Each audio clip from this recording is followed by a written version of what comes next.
Eu nunca imaginei que precisaria desaparecer da minha própria vida para finalmente sentir paz. Mas tudo mudou no dia em que percebi que minha família não só cruzava meus limites, eles nem acreditavam que eu tinha algum. Invadiam minha casa como se fosse deles, mexiam nas minhas coisas, decidiam por mim, até que um dia eu tomei a decisão que ninguém esperava: fugi sem deixar rastro. E foi aí que tudo se tornou ainda mais assustador. Meu pai surtou ao telefone, minha irmã disse a frase que mudou tudo, e o que aconteceu depois envolveu polícia, denúncia e uma virada que ninguém imaginava. Se você acha que já viu histórias de invasão familiar, prepare-se, a minha vai te fazer repensar o significado de lar. Quer entender como consegui me libertar? Então venha comigo até o final. Olá, seja bem-vindo ao canal Histórias Surpreendentes, curta e se inscreva nesse canal, aproveite e ative as notificações. Comente aqui de qual cidade você está assistindo, vou adorar saber e deixar um coração no seu comentário. Meu nome é Marina Duarte, e se alguém me dissesse que um dia eu precisaria desaparecer da minha própria vida para respirar em paz, eu teria rido. Cresci numa casa simples no interior de São Paulo, onde meus pais repetiam, como um mantra, que família é tudo. Mas, ao longo dos anos, aprendi que algumas famílias usam essa frase como algema. E a minha era especialista nisso. Desde a adolescência, meus pais tratavam a minha privacidade como uma porta sempre aberta. Literalmente. A porta do meu quarto nunca teve tranca, e quando eu tentava colocar uma, minha mãe removia dizendo que em casa de gente de bem ninguém precisa disso. Com o tempo, a invasão ganhou outros formatos. Minha irmã, Carla, sempre a preferida, entrava nos meus espaços como se fossem dela, usava minhas roupas, vasculhava minhas gavetas, espalhava minhas coisas pela casa e ainda debochava quando eu pedia respeito. Meus pais achavam graça. Coisa de irmãs, diziam. Eu aprendi cedo que, naquela casa, tudo que era meu também era deles. Minha vida, minhas escolhas, minhas conversas, minhas emoções, tudo sempre disponível para o consumo familiar. Quando conquistei meu primeiro emprego fixo, sonhei com algo simples: paz. Juntei dinheiro por 2 anos até finalmente comprar uma pequena casa nos arredores da cidade. Uma casinha modesta, mas com quintal, silêncio e, eu acreditava, autonomia. Eu imaginava que, enfim, aos 29 anos, meus pais entenderiam que sua filha adulta tinha o direito de existir sem ser monitorada. Mas eu subestimei anos de controle disfarçado de proteção. A primeira invasão aconteceu numa manhã de sábado. Acordei com cheiro de café passado na hora e barulho de panela. Desci as escadas achando que tinha deixado alguma janela aberta. Mas encontrei meus pais na minha cozinha, agindo como se vivessem ali. Minha mãe lavava louça enquanto cantarolava, meu pai estava no meu sofá assistindo o jornal. Nem sequer tinham avisado. Disseram que vieram checar se eu estava bem. E quando reclamei, meu pai ainda riu, casa sem movimento da sensação de abandono. Naquele dia, percebi que eles não entendiam limites, e pior, nem reconheciam quando os ultrapassavam. Os meses seguintes foram um desfile de abusos. Eu chegava do trabalho e encontrava móveis mudados de lugar, compras que não fiz, objetos sumindo e, o que mais me irritava, Carla dormindo na minha cama sem pedir permissão, comendo minhas coisas, usando minhas roupas e zombando da minha indignação. Relaxa, Marina, você é tão exagerada, dizia ela, sentada no meu sofá como se fosse dona da casa. Meus pais reforçavam: você é muito rígida, aprenda a ser família. Família, para eles, significava posse. Família, para mim, virou sufocamento. O ápice veio quando cheguei em casa e encontrei meus documentos espalhados na mesa, meu diário aberto e minha mãe dizendo que precisava ter certeza de que eu não estava escondendo nada perigoso. Algo quebrou dentro de mim naquele instante. Ali, percebi que, para eles, eu nunca teria vida própria. Então tomei a decisão mais silenciosa, e mais libertadora, da minha vida: me mudei sem avisar ninguém. Aluguei uma casa em outra cidade, embalei minhas coisas de madrugada e sumi. Troquei número, bloqueei-os temporariamente, por 3 dias, respirei como se estivesse sentindo oxigênio pela primeira vez. A sensação de abrir a porta e não encontrar ninguém invadindo meu espaço era quase estranha. Mas a paz durou pouco. No terceiro dia, meu telefone tocou. Era meu pai urrando: "Você ficou louca em se mudar sem nos avisar? Nos mande o endereço agora." E, ao fundo, a voz debochada de Carla: "Tudo que é seu também é nosso, sua boba." Foi ali, naquele instante, que percebi que minha fuga tinha sido apenas o primeiro passo, e que eles pagariam caro por tudo que fizeram, não por vingança, mas pelas consequências inevitáveis do próprio desrespeito. E é aqui que minha história realmente começa. Quando desliguei a ligação após ouvir meu pai gritar e Carla debochar ao fundo, fiquei parada no meio da sala da minha nova casa, sentindo o coração bater rápido demais. Não era medo. Não mais. Era uma mistura de raiva antiga com uma estranha sensação de clareza. Pela primeira vez, não havia ninguém para atravessar minha porta, rearrumar meus móveis ou questionar minhas escolhas. A casa estava silenciosa. Silenciosa de verdade. Esse silêncio, que antes parecia luxo, agora soava como território recém-conquistado. Mas eu sabia que aquela paz seria ameaçada.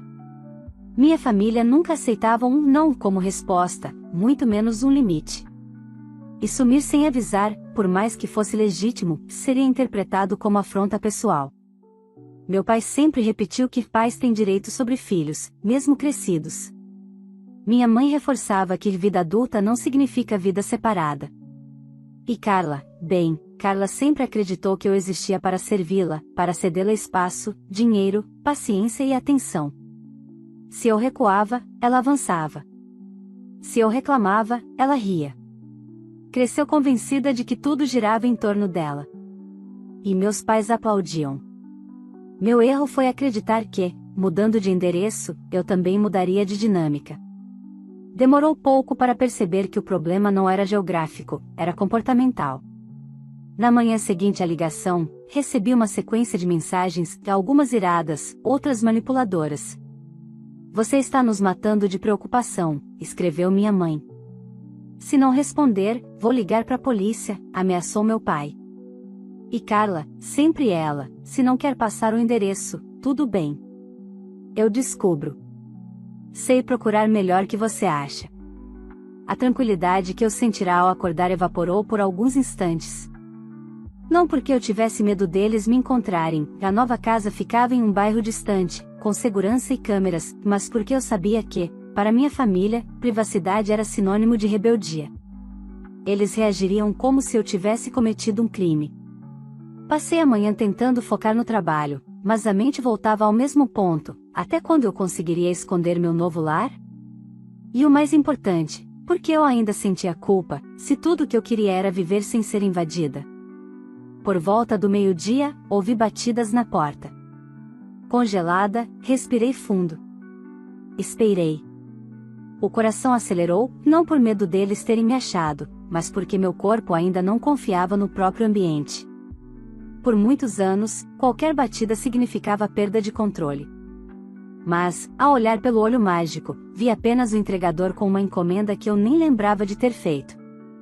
Assinei, agradeci e, quando fechei a porta, uma onda de alívio tomou conta de mim. A casa era minha. Só minha. Ninguém tinha chave. Ninguém tinha permissão. Ninguém podia entrar. E esse pensamento me impulsionou a fazer algo que eu evitava há anos. Sentei no chão da sala, abri meu caderno novo e escrevi tudo, cada invasão, cada sarcasmo, cada humilhação, cada vez que Carla fez da minha vida um palco para sua necessidade de ser o centro. Escrevi sobre a sensação de viver vigiada, sobre a exaustão de tentar agradar, sobre o desespero de não ter um único espaço que fosse realmente meu. A caneta corria pela folha como se finalmente tivesse sido libertada junto comigo. Foi ali, entre minhas próprias palavras, que notei algo que nunca tinha percebido: eu sempre fui tratada como um anexo da casa dos meus pais. Nunca como uma mulher adulta. Nunca como alguém que merecia distância, intimidade, silêncio ou escolhas. Para eles, eu era uma extensão, um prolongamento, uma posse. E posses não se mudam sem autorização. Respirei fundo e fechei o caderno. Se eles insistiam em achar que tinham direito sobre mim, agora enfrentariam o peso das consequências. No fim da tarde, recebi outra ligação, dessa vez do número da minha mãe. Era óbvio que ela não desistiria. Mas eu não atendi. Deixei tocar até cair. Poucos minutos depois, chegou uma mensagem: seu pai está furioso. Você está levando isso longe demais. Volte para casa. Ou ao menos mande um novo endereço. Somos sua família. Temos direito de saber onde você está. Direito. Essa palavra, repetida tantas vezes por eles, agora soava como corrente enferrujada. Foi nesse exato momento que percebi: eles não estavam preocupados comigo. Estavam preocupados com o fato de terem, pela primeira vez, perdido acesso ao meu mundo. Minha ausência não machucava por saudade, machucava por falta de controle. E essa foi a primeira vez em toda a minha vida que senti força. Sim, eles iriam pagar caro. Não por vingança, mas porque, finalmente, o mundo deixaria claro que os limites que eles ignoraram a vida inteira agora tinham consequências reais. E eu estava apenas começando. Nos dias que se seguiram, percebi que minha ausência tinha virado o centro da vida dos meus pais. Não porque se preocupavam com meu bem-estar, mas porque não suportavam a ideia de que eu tivesse tomado uma decisão sozinha, e que aquela decisão escapava do controle deles. O silêncio que eu oferecia, tão necessário para mim, se transformou em desespero do lado de lá. No terceiro dia sem responder, meu pai perdeu completamente o tom cordial, se é que em algum momento houve cordialidade. Ele começou a me mandar áudios longos, cheios de broncas, como se eu fosse uma adolescente malcriada. Já na metade do primeiro, sua voz aumentou para um volume que me fez afastar o telefone do ouvido. Você pensa que pode simplesmente sumir? Marina, você tem a obrigação de nos avisar onde está. Isso é irresponsabilidade. Nos mande o endereço agora. A palavra obrigação ecoou pela casa inteira. Eu apertei o celular com força, sentindo uma mistura de náusea e indignação. Ao fundo, como sempre, vinha o complemento venenoso de Carla: pai, ela não vai mandar porque é egoísta. Tudo que é dela também é nosso, sempre foi. A Marina pensa que é dona de si, que piada, e então, a frase que finalmente cortou qualquer resquício de culpa que ainda existia em mim: se ela não mandar o endereço, a gente dá um jeito de descobrir. É só procurar direito. Desliguei o celular e o deixei descansar sobre o sofá. Meus dedos tremiam. Não por medo, mas pela confirmação de algo que sempre soube, mas nunca tinha visto tão escancarado. Eles nunca me viram como pessoa. Me viam como extensão. Como território. Como gaveta aberta. Como porta destrancada. Eu respirei fundo, tentando entender por que aquela gravação me atingiu tão profundamente. Talvez porque, pela primeira vez, eu não tinha ninguém para me convencer de que eu estava exagerando. Pela primeira vez, meus pensamentos ecoavam em um espaço que era só meu. E naquele espaço, eu ouvi claramente: eles não vão parar. Comecei então a planejar não uma fuga, e isso já estava feito, mas a construção de uma vida onde eles simplesmente não teriam como entrar. Literalmente. Procurei reforçar a segurança da casa. Entrei em contato com a imobiliária para instalar uma tranca adicional, uma fechadura digital e câmeras externas. A atendente, gentil, perguntou se eu tinha tido algum problema anterior no endereço. A resposta saiu quase automática: não aqui. Mas na minha vida inteira, sim. Na manhã seguinte, enquanto eu acompanhava o técnico instalando as câmeras no portão e no corredor lateral, meu celular vibrou novamente. Era minha mãe. Não atendi. A mensagem veio minutos depois: Marina, isso é cruel. Uma mãe tem o direito de saber onde a filha está. Você está nos fazendo passar vergonha. Vergonha. A palavra me acertou mais do que deveria. Eles sempre foram mestres em virar a história. Eu, que durante anos suportei invasões e humilhações, agora era cruel. Eu, que tentei estabelecer limites, agora era vergonha. Engoli seco e segui observando o técnico. Ele me explicou como funcionava o aplicativo das câmeras, como ajustar alertas, como revisar gravações. Cada detalhe parecia uma pequena peça de um quebra-cabeça que eu nunca tive permissão de montar. Segurança. Autonomia. Escolha. 3 palavras que, até então, nunca tinham sido minhas. À noite, sentei-me na varanda e deixei o vento morno de março tocar meu rosto. Pela primeira vez, senti algo semelhante à paz. Mas paz verdadeira, aquela que não se esconde atrás de desculpas ou silêncios forçados. Era a paz de quem finalmente sabe que ninguém pode atravessar sua porta, sua gaveta, sua vida. Mas, como sempre, minha família não sabia reconhecer quando perderam o jogo. No dia seguinte, às 6 da manhã, meu celular começou a tocar sem parar. Não atendi. Às 9, bateram na porta, não forte o suficiente para parecer ameaça, mas insistente o bastante para fazer meu coração acelerar. Olhei pelas câmeras. Não eram eles. Eram 2 policiais. Meu estômago se contraiu. O técnico tinha acabado de instalar as câmeras, mas ali estavam 2 homens fardados na minha porta como se eu tivesse cometido algum crime. Abri a porta apenas o suficiente para ser educada, mas sem dar espaço para que entrassem. Senhorita Marina Duarte? Perguntou o mais velho, com postura séria. Sim. Aconteceu alguma coisa? Ele respirou fundo, como se estivesse cansado de repetir aquilo. Recebemos uma denúncia de desaparecimento. Sua família afirmou que você sumiu, que poderia estar sendo mantida em cárcere privado. Meus olhos se fecharam. Claro. Claro que fariam isso. Não porque achavam que eu estava em perigo, mas porque não suportavam não saber onde eu estava. Estou perfeitamente bem, respondi. Apenas me mudei. O policial anotou algo no bloco. Seu pai nos disse que você está emocionalmente instável e que poderia estar em situação de risco. Eu soltei uma risada curta, amarga. Meu pai confunde independência com rebeldia. E confunde limites com ofensa pessoal. Eles trocaram olhares, como se aquela não fosse a primeira vez que ouviam algo assim. Podemos ao menos confirmar que você está segura? Perguntou o outro. Estou segura, respondi com firmeza. E quero deixar claro que meu novo endereço não deve ser repassado a ninguém. Principalmente a minha família. Os 2 concordaram. Tiveram a elegância de não perguntar nada além do necessário.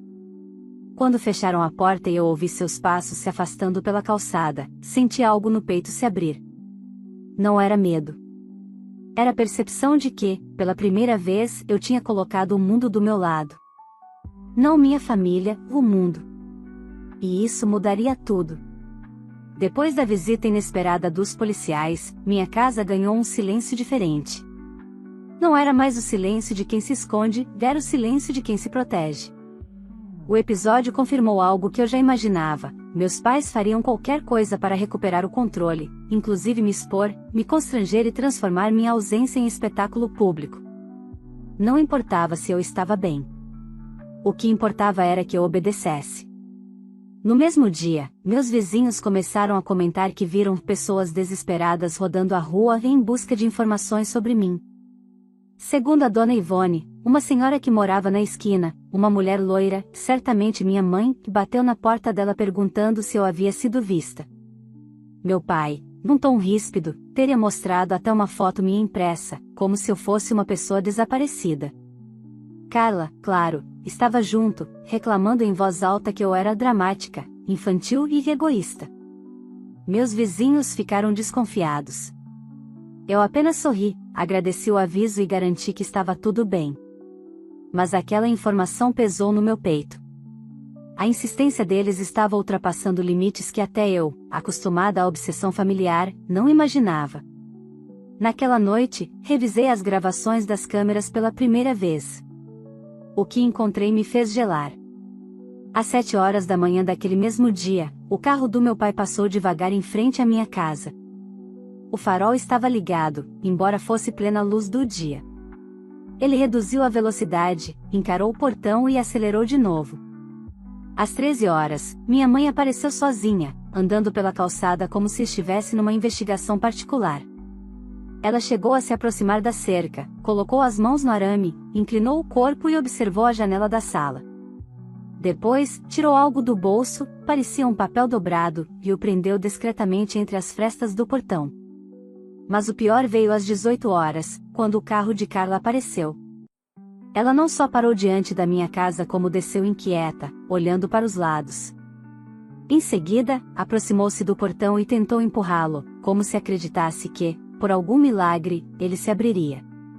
Depois, deu meia volta, pegou o celular e começou a filmar a fachada. Filmou a minha casa, o meu portão, a minha rua. Meu corpo inteiro ficou tenso, como se uma corda invisível estivesse sendo puxada até quase arrebentar. Rebobinei a parte do vídeo, tentando entender a expressão no rosto dela. Não era preocupação. Não era tristeza. Era raiva. Raiva porque, naquele momento, eu estava fora do alcance deles. Fechei o notebook com força. Minha paz estava escorrendo pelos dedos, e eu não podia permitir isso. Não depois de tudo que lutei para conquistar. No dia seguinte, acordei decidida. Liguei para uma advogada indicada pela empresa. Expliquei a situação: invasões passadas, perseguição atual, tentativas de rastreamento, denúncias falsas de desaparecimento, abordagem dos policiais e até a filmagem da minha casa. Ela ficou em silêncio por alguns segundos antes de responder: Marina, isso não é apenas invasão de privacidade. Isso já está se tornando assédio familiar. Você tem como provar tudo? Tenho gravações, respondi, sentindo uma pontada de orgulho.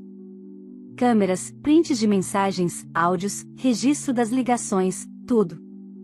Ótimo. Vamos organizar tudo. Esse tipo de comportamento, principalmente quando repetido e dirigido a um adulto independente, pode ser levado à justiça. Você não precisa voltar para a situação que te traumatizou. A palavra traumatizou me pegou de surpresa. Nunca tinha usado aquele termo para descrever minha história, mas quando ouvi em voz alta, a verdade caiu sobre mim como uma chuva fria e libertadora. Era isso. Eu tinha sido traumatizada pela minha família. E finalmente estava fazendo algo a respeito. Passei a tarde separando arquivos, datas, horários. Cada mensagem agressiva do meu pai. Cada áudio sarcástico de Carla. Cada tentativa disfarçada de manipulação emocional da minha mãe. Organizar tudo não trouxe tristeza, trouxe clareza. Eu estava abrindo, pela primeira vez, um caminho que não envolvia gritos, chantagem emocional ou submissão. Era um caminho legal. Oficial. Concreto.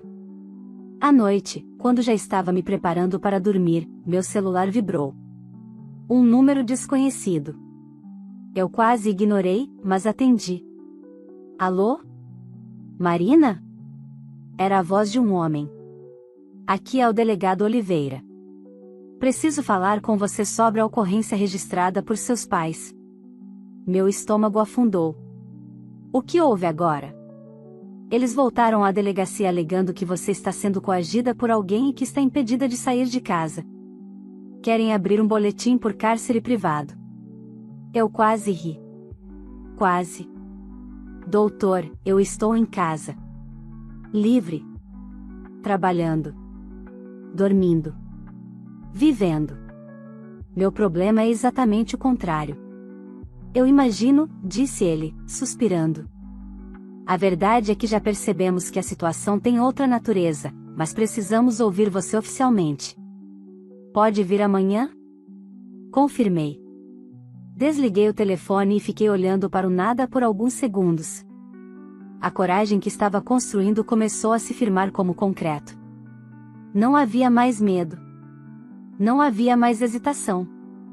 A batalha que eu tentei evitar a vida inteira estava finalmente se desenhando diante de mim, mas desta vez eu não era a menina coada que eles moldaram. Eu era a mulher que eles nunca quiseram que eu me tornasse, independente, silenciosa e inacessível. A partir daquele momento, entendi que não era mais uma questão de manter distância. Era uma questão de responsabilização. E, pela primeira vez, eles enfrentariam o peso real do que haviam feito comigo por tantos anos. As consequências estavam apenas começando. No dia seguinte, acordei antes do despertador. Dormi pouco, mas não por medo, e sim pela ansiedade silenciosa de quem sabe que algo definitivo está prestes a acontecer. Tomei um café rápido, coloquei uma roupa simples e segui para a delegacia. O ar da manhã parecia mais pesado, como se até o clima reconhecesse o que estava em jogo. A delegacia estava movimentada, com pessoas entrando e saindo, cada uma carregando seu próprio conflito. O delegado Oliveira me recebeu com um aceno respeitoso e pediu que eu o acompanhasse até uma sala de atendimento. Ao entrar, percebi que não estava completamente sozinha. A poucos metros, sentados atrás de uma divisória de vidro, estavam meus pais e Carla. Eles não tinham me visto ainda. Mas eu os vi, e essa visão me atingiu com uma mistura amarga de reconhecimento e distanciamento. Minha mãe parecia abatida, mas não arrependida. Meu pai caminhava de um lado para o outro, inquieto, como um touro antes do ataque, e Carla estava com os braços cruzados, encarando o chão, mas com a mesma expressão de desprezo que sempre usou para me diminuir.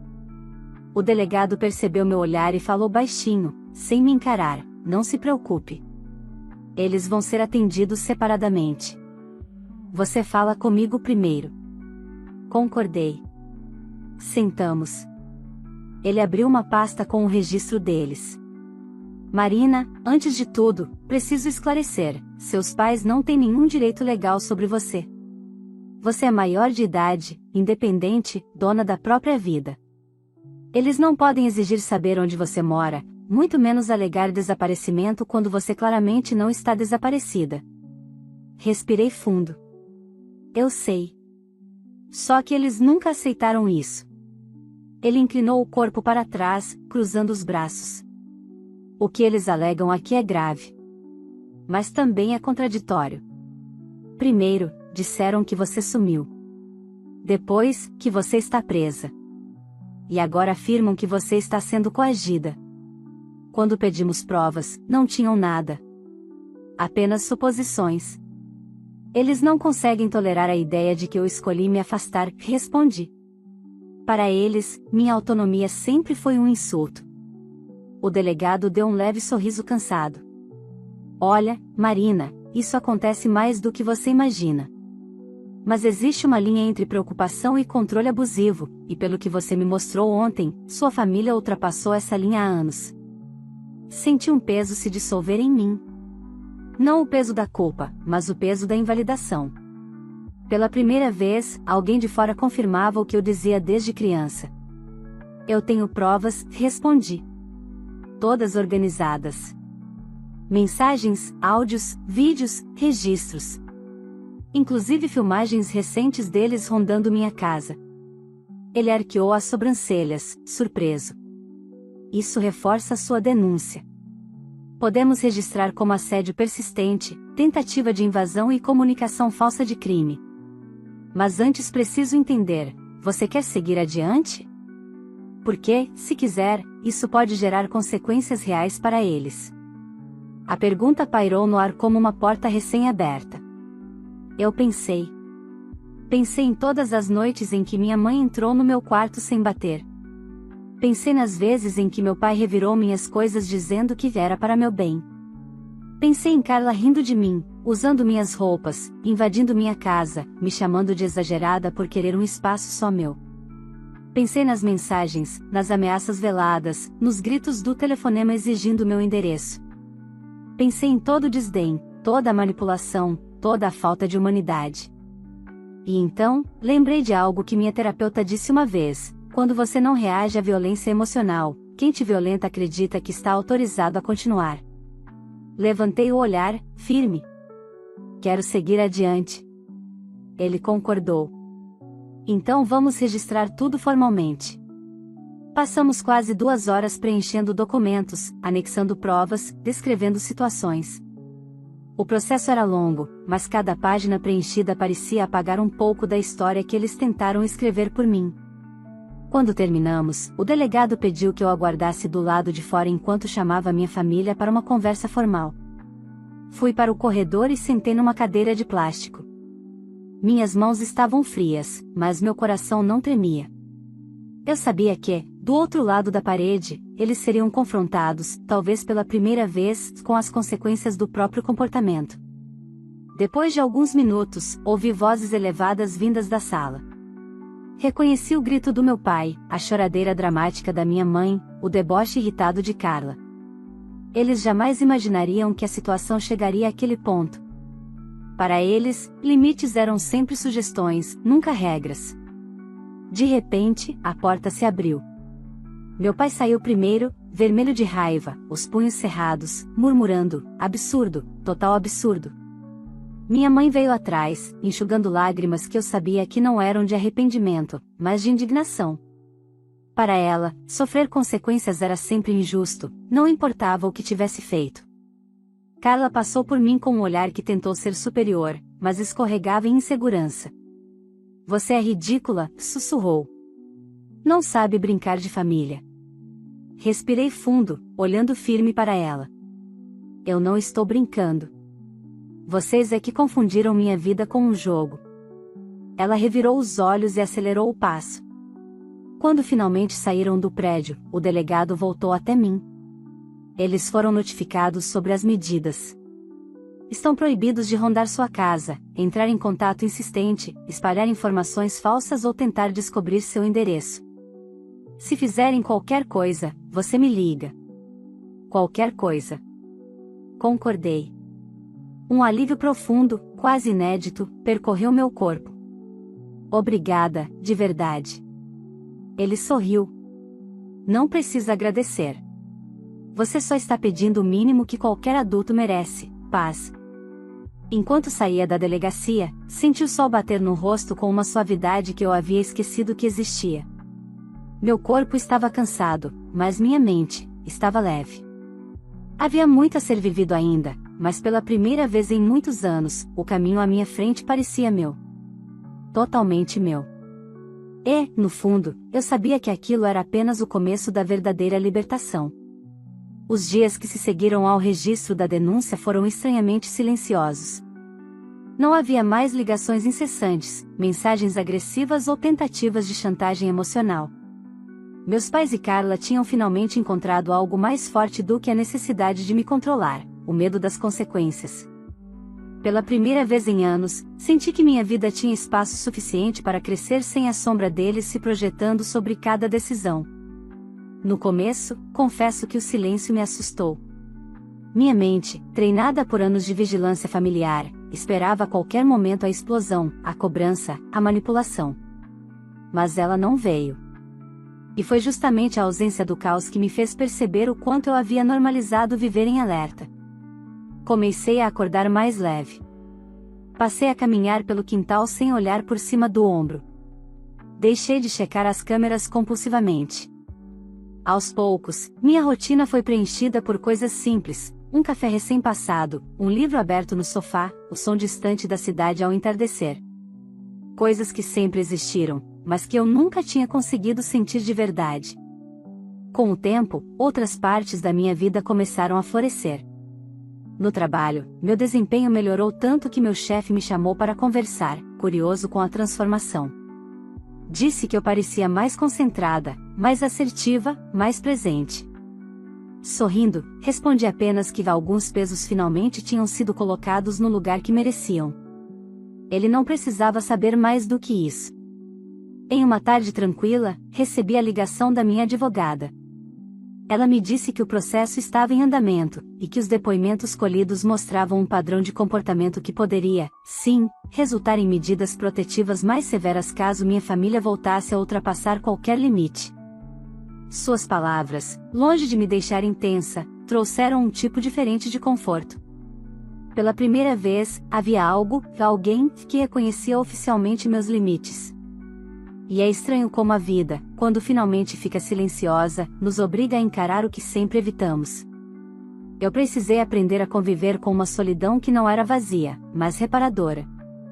Comecei a escrever mais, cozinhar mais, reorganizar a casa exatamente como eu gostava. A liberdade, percebi, não fazia barulho. Ela só existia. Um mês depois do episódio na delegacia, recebi a única ligação que eu realmente não esperava, a de minha terapeuta, pedindo para antecipar nossa sessão da semana. Aceitei.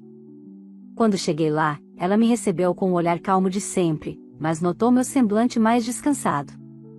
Vejo mudanças, ela disse, cruzando as mãos sobre o colo. Acho que estou finalmente respirando, respondi. E era verdade. Falamos sobre o processo, sobre minha decisão de não responder mais às tentativas de contato, e sobre o fato de que eu não sentia falta deles. Não da forma que eu achava que sentiria. Eu sentia paz, e paz não se mistura com saudade de quem nos feriu repetidamente. Ao final da sessão, ela me disse algo que ficou ecoando por dias: Marina, você não se afastou da sua família. Você se aproximou de si mesma. E foi nesse momento que percebi que havia, sim, encerrado um ciclo. Não era sobre castigo. Não era sobre vingança. Não era sobre vitória. Era sobre escolha. Certo final de tarde, semanas depois, quando o sol pintava o céu de laranja, recebi uma notificação no celular. Era uma mensagem curta, da minha mãe, enviada de outro número: se quiser nos ver, estamos aqui. Não queremos brigar. Só conversar. Li a mensagem com uma calma que nunca imaginei ter apaguei. Sem culpa. Sem hesitação. Minha vida não era mais um campo aberto para ser invadido. Pouco tempo depois, veio outra notificação, dessa vez de Carla, usando suas palavras previsíveis, quase caricatas: você é uma ingrata. Fizemos tudo por você. Sorri. Era impressionante como ela não percebia que tudo o que fizeram foi exatamente o problema. Também apaguei. Mas, dessa vez, bloqueei. Eu não devia mais acessos, explicações ou espaços. Nada. O tempo passou. A rotina se firmou. Minha casa finalmente parecia lar, e não trincheira. As manhãs tinham cheiro de café e paz. As noites eram silenciosas, sem passos invadindo meu corredor, sem portas batendo sem permissão. O sol entrava pelas janelas como quem pede licença. A lua iluminava meu quarto sem ameaças. E, de certa forma, comecei a me sentir inteira. Não porque ganhei algo novo, mas porque finalmente deixei de perder. Meu último gesto simbólico veio numa noite de sábado. Abri uma caixa que eu havia guardado desde a mudança, uma caixa pequena com algumas lembranças antigas, cartas, fotos, objetos que antes tinham significado e que agora só carregavam peso. Um peso que eu não queria mais manter comigo. Queimei tudo no quintal, sob a luz suave da lua. Não como ato de raiva, mas como liberação. As chamas consumiram lembranças que já não representavam quem eu era, e, quando o fogo apagou, eu senti o ar ao meu redor mais leve. Era como se finalmente houvesse espaço para mim. De verdade. Hoje, não sei exatamente onde meus pais e minha irmã estão, e não sinto necessidade de saber. Eles seguem a vida deles, e eu sigo a minha. Não há mágoa, não há amor reprimido, não há pontes queimadas, há apenas distância. Distância saudável. Distância justa. Distância necessária. E eu aprendi, de forma dolorosa e definitiva, que nem todo laço deve ser mantido. Alguns precisam ser soltos para que a gente encontre o caminho de volta para si mesma. No final das contas, liberdade não é ausência de família. Liberdade é ausência de invasão. E, pela primeira vez na minha vida, eu finalmente era livre. Se você acompanhou essa história até aqui, eu quero saber a sua opinião. Você teria a mesma coragem que a Marina teve? Teria forças para romper com quem invade sua paz, mesmo sendo família? Conte nos comentários, eu leio tudo e quero muito saber o que você faria no lugar dela. E aproveita para me dizer também, de qual cidade você está assistindo esse vídeo? Assim eu posso passar no seu comentário e deixar um coração especial. Se essa história te emocionou ou te fez refletir sobre limites, autonomia e liberdade, não esqueça de curtir o vídeo, isso ajuda demais o canal a crescer. Aproveite para se inscrever e ativar o sininho, porque todos os dias temos novas histórias cheias de intensidade, superação e aprendizado.